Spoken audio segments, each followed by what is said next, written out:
Sejam bem-vindos à segunda aula do curso de Equações Diferenciais em Modelos Epidemiológicos. Eu sou o Vitor Matos e a aula de hoje vai ser sobre o modelo CIR, provavelmente o modelo mais famoso em epidemiologia.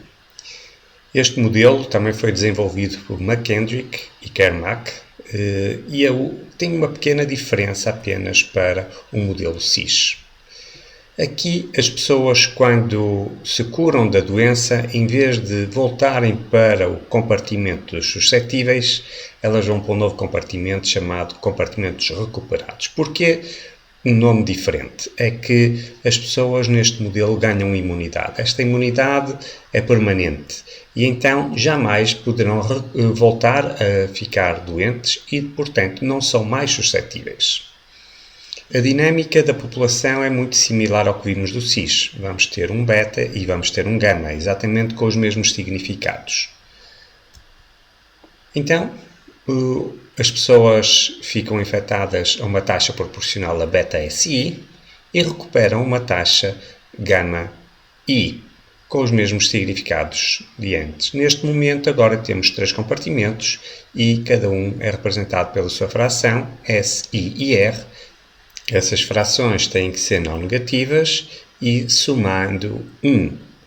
Escrevendo as equações diferenciais, temos S ponto é igual a menos beta SI, porque os suscetíveis ficam infectados, então reduzem o seu número. A fração I tem uma taxa de variação I ponto que é dado por mais beta SI, são as pessoas que vêm do compartimento suscetível, menos gama I, que são as pessoas que recuperam. Já a fração R tem uma taxa de variação que é igual a gama-I, porque são precisamente os que recuperam, que estavam doentes e estavam infectados e passam para o compartimento dos recuperados. O modelo R0 também é beta sobre gama, significando precisamente o número médio de pessoas que são infectadas por cada pessoa infectada, durante todo o tempo em que a pessoa fica doente.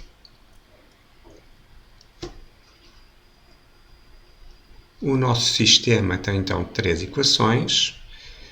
Podemos confirmar que a variação da soma, que é a soma das variações, é igual a 0, somando as 3 equações, o que quer dizer que o nosso modelo está bem feito, porque estas 3 frações têm que somar 1 porque elas incluem toda a população. Nós estamos a considerar que não existe mais nenhuma possibilidade que não seja ou está suscetível, infectado ou recuperado. Por causa desta igualdade, nós podemos eliminar uma equação tal qual fizemos no CIS. Aqui vamos escolher eliminar a variável R. Vamos então ter um sistema apenas em S e I, e o R, quando quisermos saber, é calculado simplesmente por 1 menos S menos I. Então temos um sistema de 2 equações. Apesar dos dois modelos modelarem algo muito similar, a única diferença são as pessoas que ficam bem, em vez de irem para o compartimento dos suscetíveis, passam a ir para o compartimento de recuperados. O tratamento matemático vai ser absolutamente distinto. Agora temos 2 equações e, portanto, temos um sistema no plano. E isso é totalmente diferente do que tínhamos antes, que se tratava de uma equação só e, portanto, com o retrato de fase em cima de uma reta. Aqui vamos ter que trabalhar no plano. O nosso espaço de fase é um triângulo. É o triângulo em que S e I são maiores ou iguais que 0 e, ao mesmo tempo, eles não somam mais do que 1.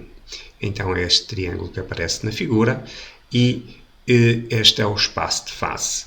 Vamos ter muitas vezes interesse em olhar em mais lugares do que o triângulo, pode nos ajudar a ter alguma interpretação mais genérica e também estamos muitas vezes interessados no interior deste triângulo. Como é que nós vamos poder entender as soluções deste sistema de 2 equações diferenciais? Bem, vamos estudar o campo vetorial. Este é um campo vetorial regular, portanto vale aquele teorema que sabemos que existem soluções e elas são únicas. Não temos, portanto, 2 órbitas a intersetar-se. uma órbita fica completamente definida por um ponto onde se passa. A partir daí já se sabe o passado e o futuro, e são os únicos lugares do passado e futuro que pertencem todos a essa órbita. Muito bem. E como é que vamos ter uma ideia de como é que são estas órbitas, como é que são estas soluções? Simplesmente olhando para a direção em que aponta o vetor f de x, ou se preferirmos, em que direção aponta x ponto. Qual é que é a direção da velocidade? Ora, para termos uma ideia de qual é que é a direção da velocidade, dado que o campo é suave, nós vamos ver onde as direções mudam. E vamos ver dois lugares onde eles podem mudar. Um é quando o x ponto é igual a zero, e, portanto, o vetor pode mudar de apontar para a esquerda para apontar para a direita, em princípio, a não ser que seja uma raiz dupla. X ponto igual a zero distingue-nos quando o vetor aponta para cima ou aponta para baixo, sendo que quando é x ponto igual a zero, ele está na horizontal ou, eventualmente, é o vetor nulo. Estas curvas, x1 ponto igual a zero ou x2 ponto igual a zero, chamam-se nulóclinas. Então, nós vamos começar por traçar as nulóclinas e nós sabemos que elas definem regiões do plano onde algumas o vetor está sempre a apontar para a esquerda, outras a apontar para a direita. Outras nulóclinas separam os lugares onde o vetor aponta para cima dos lugares onde os vetores apontam para baixo. E então é isso que nós vamos fazer no nosso espaço de fase, no nosso triângulo, e é relativamente simples. Vejamos. Olhando para a primeira equação, nós, sabendo que beta é positivo, temos um produto que é sempre positivo, SI, e portanto condicionalmente fica negativo, isto exceto se S ou I sejam zero. Então as nulóclinas de S ponto são os dois eixos, e nós sabemos que no interior do triângulo, no primeiro quadrante, se quiser imaginar assim, o S ponto é sempre negativo, ou seja, o S está sempre a descer, exceto nos eixos. O I ponto tem duas nulóclinas. Uma é o eixo S, onde I é igual a zero. A outra, e vendo na expressão em que se fatorizou o I, fica fácil de ver que existe uma reta vertical também, em que S é igual a gama sobre beta, onde o I ponto se anula. Temos então dois casos para I ponto. Um é quando gama sobre beta é maior que 1 e, portanto, R0 menor do que 1, em que esta reta vertical, sendo gama sobre beta maior que 1, não interseta o nosso triângulo. Neste caso, podemos confirmar que o beta S menos gama é negativo e, portanto, o I desce. Portanto, aqui o I só faz uma coisa, descer. Já se gama sobre beta for menor do que 1, esta curva interseta o nosso triângulo e R0 é maior que 1. Neste caso, temos duas situações. À direita da reta vertical, I sobe, à esquerda, o I desce.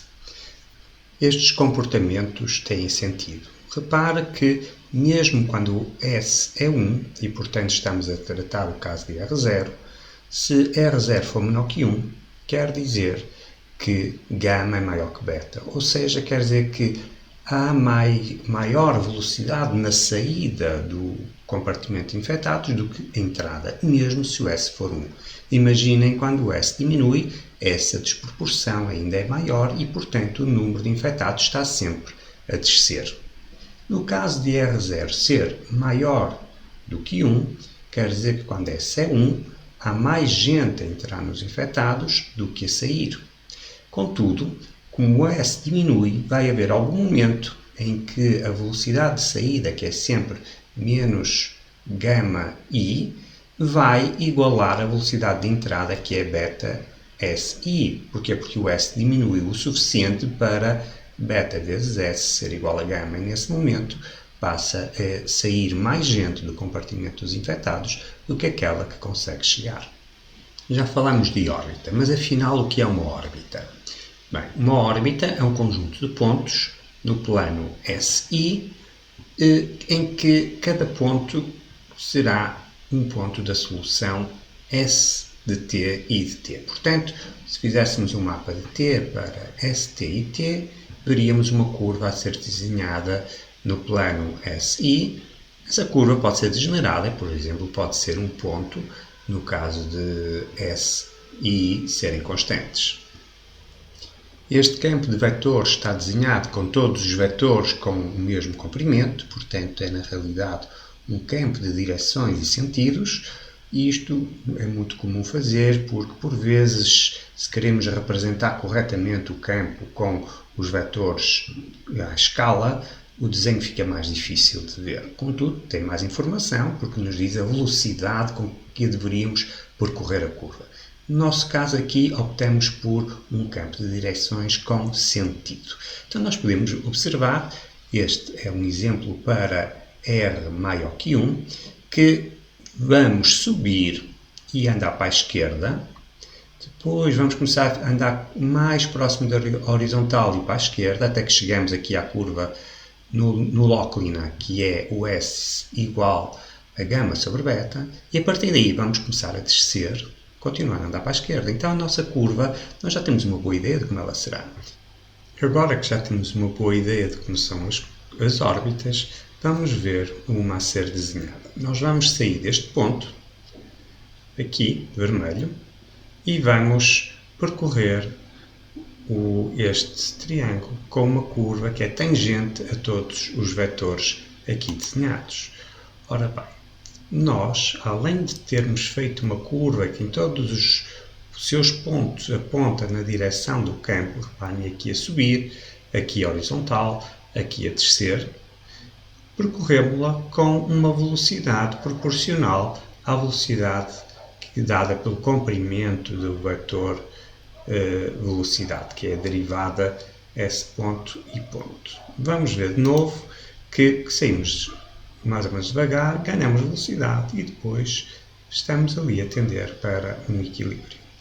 Sabendo nós que as curvas não se cruzam, ou seja, estas órbitas jamais se podem cruzar pela unicidade das soluções, que nós nunca vamos cruzar esta linha que aqui está, que é o S igual a zero. Este lado nunca é cruzado porque ela é uma órbita. E porquê é que é uma órbita? Aqui é simples porque nós sabemos que esse ponto é zero, portanto o vetor é vertical e o vetor aponta para baixo, e aqui nós vamos em direção à origem. Nós dissemos que não vamos cruzar nenhuma órbita, então isso garante-nos que no cateto vertical, como é uma trajetória, nenhuma outra trajetória sai por aí. O mesmo ocorre com o eixo horizontal.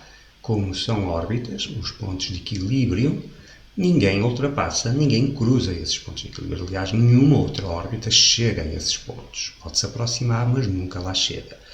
Pode-nos ser levantada a questão, e pela hipotenusa? Será que é possível as curvas saírem pela hipotenusa? Bem, há várias formas de ver isto.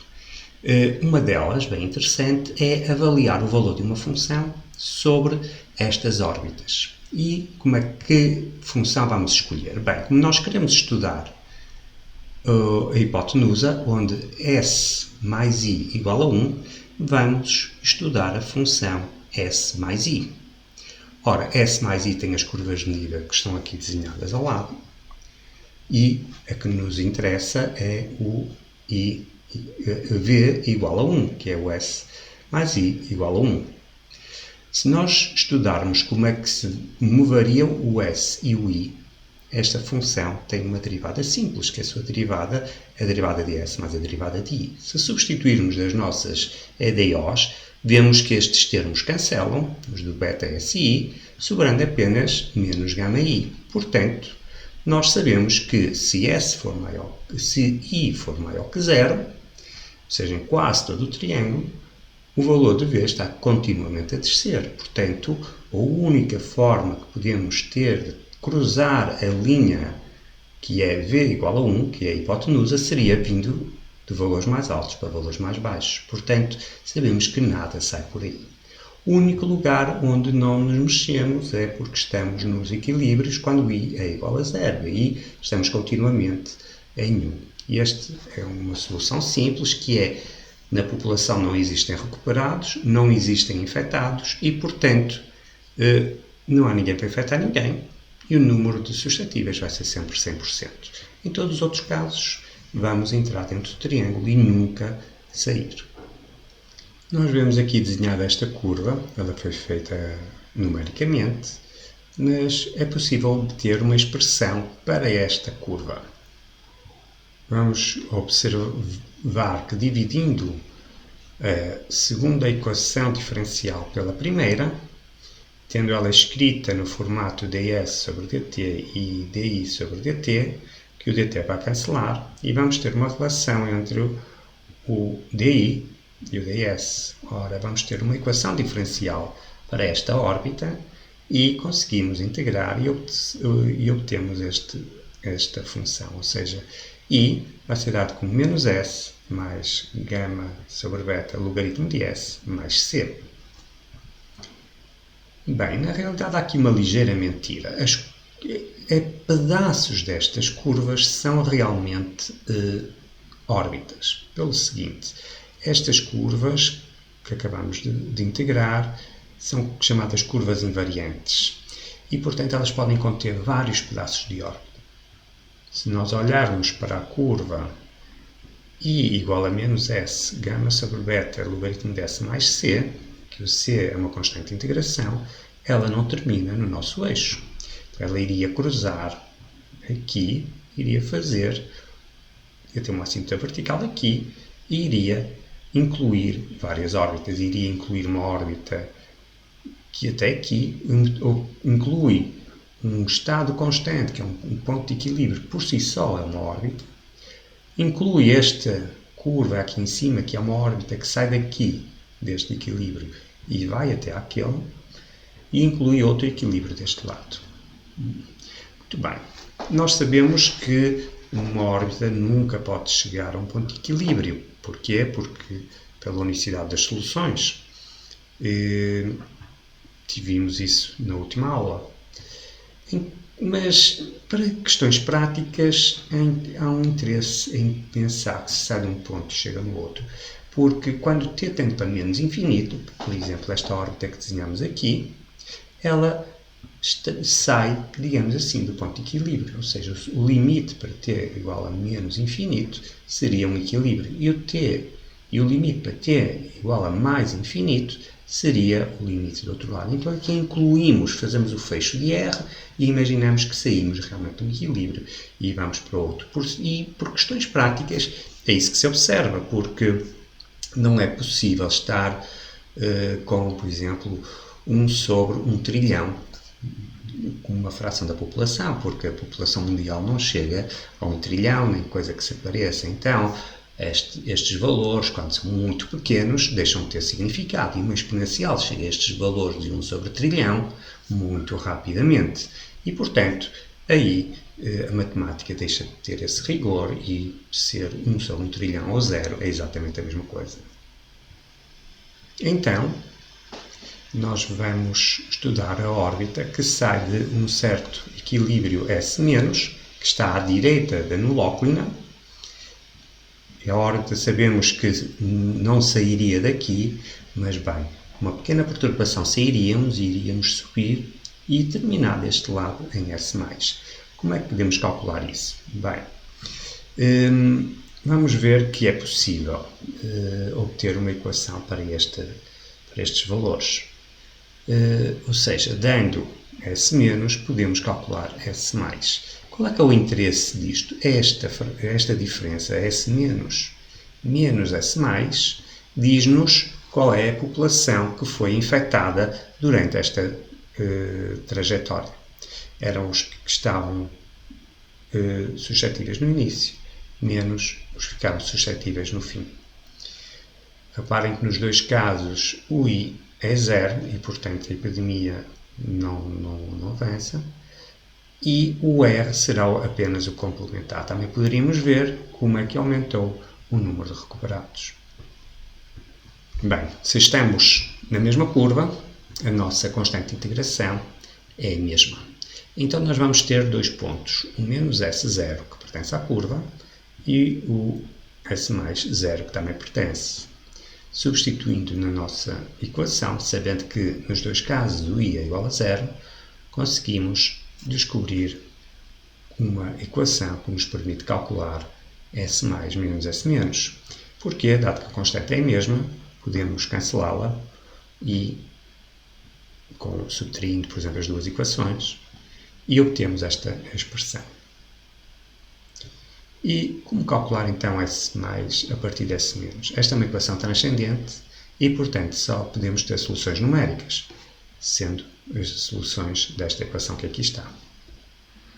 Temos então que para R maior que 1, podemos sair de um equilíbrio S menos à direita da nulóclina e chegar a outro equilíbrio, que está do lado esquerdo, que vamos chamar S mais.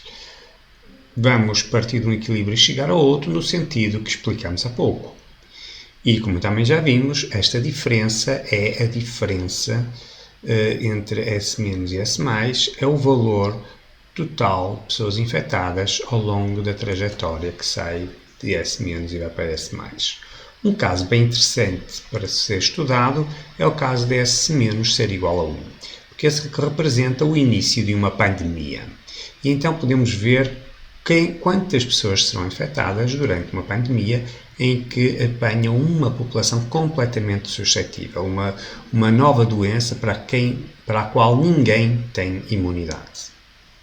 Vamos aqui voltar a este gráfico, em que aqui vamos ver uma trajetória que sai praticamente de S igual a 1 e, portanto, I praticamente 0, mas é um pouquinho acima de 0, que permite com que a curva cresça, e vemos que as soluções do nosso sistema de EDOs têm este formato bastante conhecido. Muito bem, esta órbita nós conseguimos calcular com as equações que acabamos de ver. Estas soluções não têm solução que não seja numérica e, portanto, temos sempre que usar um computador para as obter. O que é que nós temos de interessante aqui? Uma das coisas que temos de interessante é saber, então, quantas pessoas ao todo foram infectadas durante toda a epidemia, todo este surto.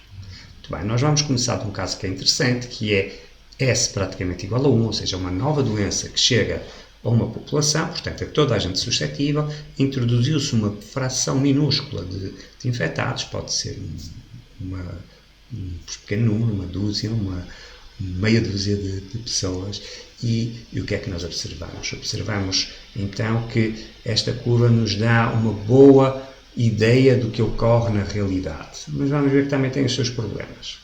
Primeiro é que, durante um certo período, praticamente ninguém dá pela doença. Apesar de estarmos continuamente a crescer, reparem que esta é uma figura para R 0 maior que 1, portanto, ao início, cada período de doença, por exemplo, se as pessoas ficarem em média doentes 10 dias, ao fim desses 10 dias, o número de pessoas que estão a ser contagiadas aumenta de uma proporção de R0. Portanto, se o R0 for, por exemplo, 2, a cada período de 10 dias é o dobro de pessoas que estão a ser infectadas. Apesar disso, praticamente não se vê. É interessante lembrarmos que o comportamento exponencial faz um crescimento muito rápido, mas quando olhamos para tempos para trás, também cola no eixo horizontal muito rápido e fica lá colado. Portanto, uma exponencial tem um comportamento que é um crescimento rápido, mas também fica agarrado ao eixo durante muito tempo. E quanto maior o expoente na exponencial, mais coladinho ao zero estamos, até o momento em que começamos a crescer, aí então o crescimento é violento. Então observamos aqui este primeiro período em que a doença pode estar muito silenciosa, de repente temos um crescimento exponencial dos infectados, e que é extremamente visível. Atingimos aqui um máximo, este máximo vai ser um número que também vamos calcular em função de R0. Vamos ver nos próximos gráficos. Então, vamos reparar, vamos observar este máximo aqui, que também poderia ser observado como um máximo aqui, que é quando a órbita cruza a nuloclina vertical. Dado que começamos com S igual a 1, ou praticamente 1, o número de pessoas infectadas no total será 1 menos o S final, o número de pessoas suscetíveis no final. Ora, isso é precisamente igual a R, as pessoas recuperadas, porque o I é 0. Então, outra coisa que vamos calcular é a altura a que chegamos aqui. Então, vamos ver cálculos numéricos para como variam estes dois pontos. A altura deste parte final do gráfico, a assíntota, no fundo, a altura a que está a assíntota de RT, e o valor máximo de I. Então, aqui temos o gráfico em que nos dá, no primeiro caso, o total de infecções. O nosso S- vai ser 1, ou praticamente 1, nestes gráficos. E temos o seguinte: se R está entre 0 e 1, como a doença está sempre a descer, o I está sempre a descer, quando o R está entre 0 e 1, a doença extingue-se imediatamente. Nós queremos sair ligeiramente ali do vértice e ele cola de novo ao eixo. E então temos 0 como máximo de pessoas infectadas ao mesmo. Desculpem, este aqui é o gráfico do número total de infecções, ou seja, a doença extingue-se e não temos ninguém a ser infectado, exceto aquela dezena de pessoas que pegamos no início. Mas para a fração total funciona como sendo um 0. E depois o número total de pessoas que será infectado cresce desta forma. Vamos ver o exemplo da Covid. A Covid ronda 2,5, 3, vai depender um pouco do lugar, então isto quer dizer que só irá terminar com 90 a 95% das pessoas infectadas, segundo este modelo. Se tivéssemos o sarampo, que tem talvez um R0 próximo de 18, bem, nós já vemos que com 5 isto é praticamente indistinguível de 100%. No sarampo também o é. Vamos agora ver o valor máximo de pessoas infectadas quando o S- é 1. Bem, algo muito parecido acontece entre 0 e 1, a doença extingue-se logo, portanto o máximo é 0. E vamos ver que perto de 3, onde é o caso da Covid, teríamos 30% das pessoas infectadas ao mesmo tempo. Ora, isto nós nunca observamos. Não observamos no Brasil, não se observou na China, nem em Portugal. Em nenhum lugar se observou 30% das pessoas infectadas simultaneamente. Então vamos ter que perceber porque é que isto não ocorre assim. Se olharmos para algo como o sarampo, 18, algo por aqui, 18 a 20, vemos que teríamos 80% da população infectada ao mesmo tempo. Quando apareceram os primeiros surtos de sarampo na Eurásia, foram completamente devastadores, assim como também os europeus que levaram o sarampo para as Américas, também foi absolutamente devastador, com um espalhamento extremamente rápido. Vamos então ver nesta figura que se saíssemos perto do vértice em que S é igual a 1, com um R igual a 3, que é aproximadamente o valor para a Covid, nós subiríamos, passaríamos aqui na nulóclina com um valor perto de 30% e depois a nossa curva terminaria mais ou menos com 95% das pessoas infectadas no total, ou seja, apenas uns 5% escapariam a ter a doença. Mas seguramente já ouviu falar de outros números, como a imunidade de rebanho, e ela não é 95.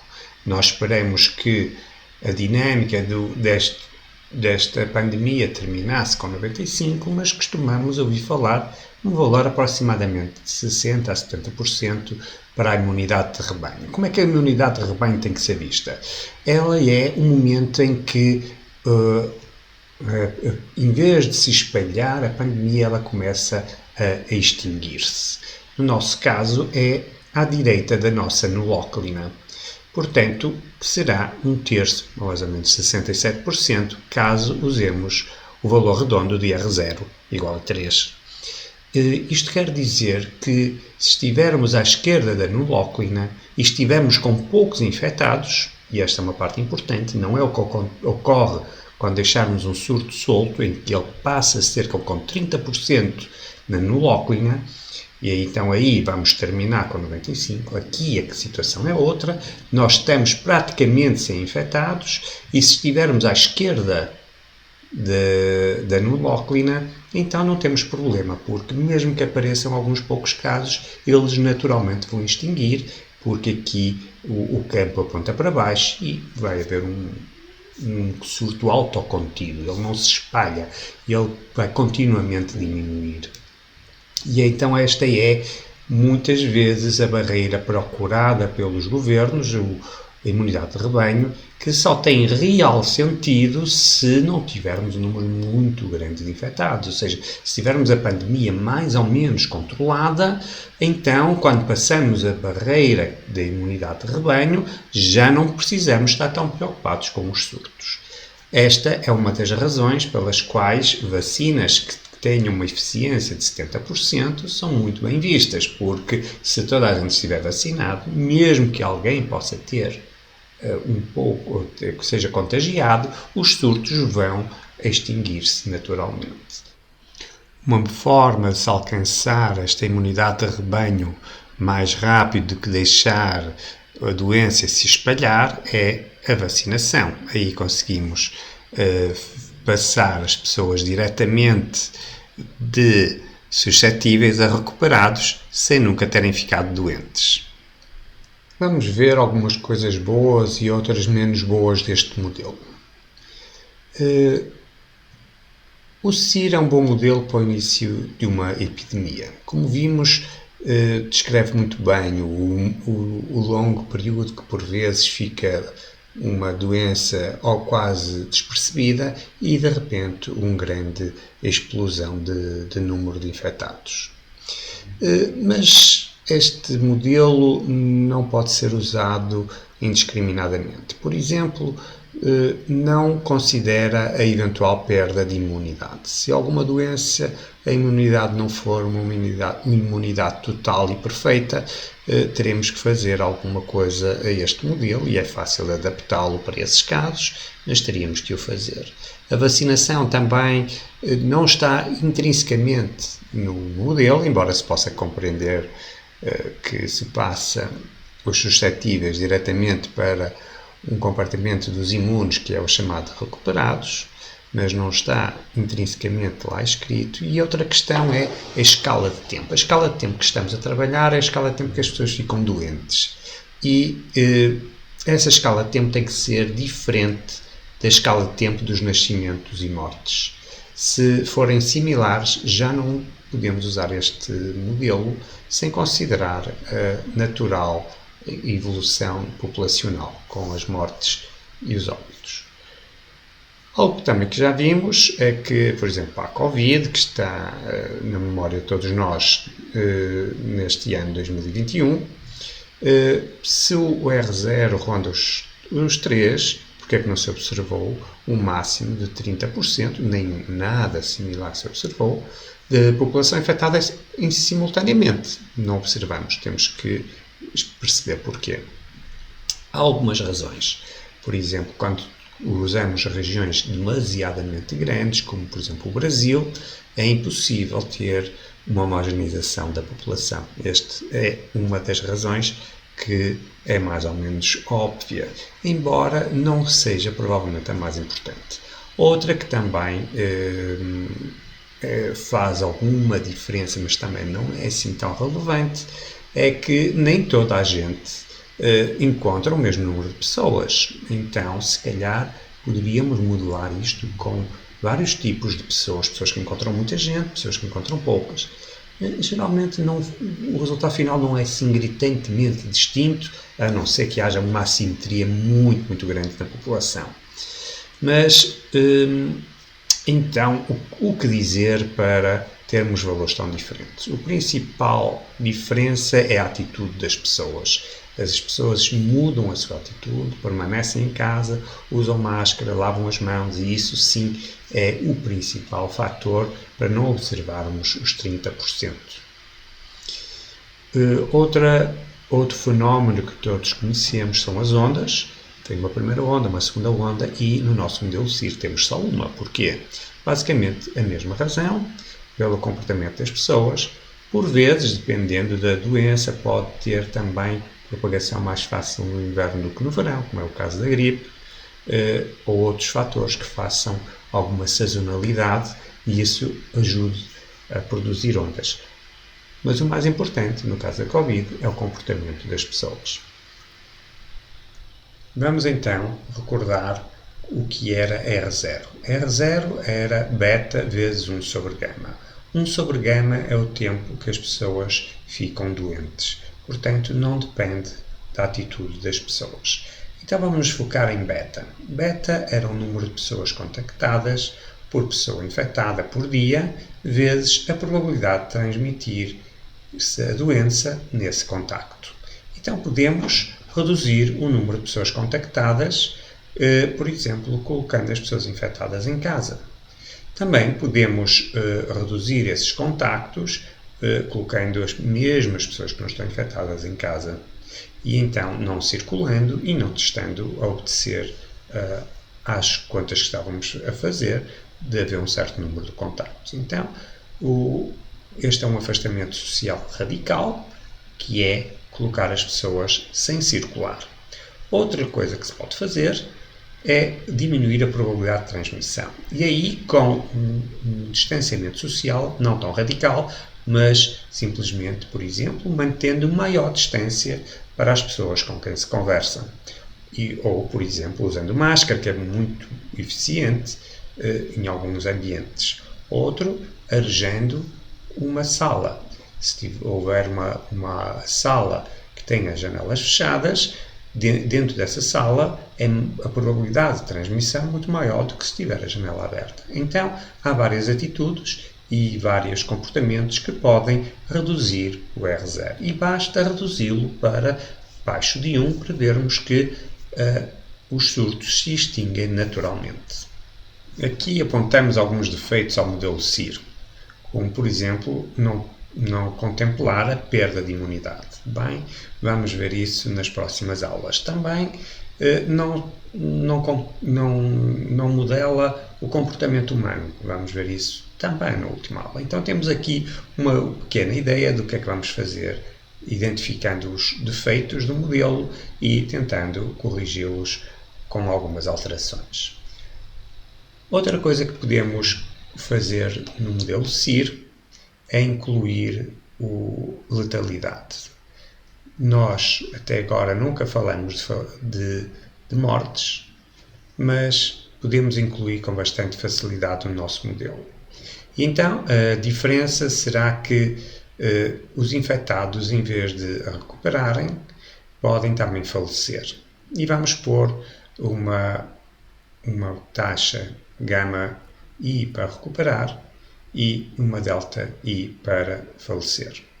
O nosso sistema fica com 4 equações e o beta e o gama têm o mesmo significado. Desculpem, o beta tem o mesmo significado que tinha no outro os modelos que estudamos, no CIR e no CIS, e este modelo pode parecer um pouco mais complicado do que é na realidade.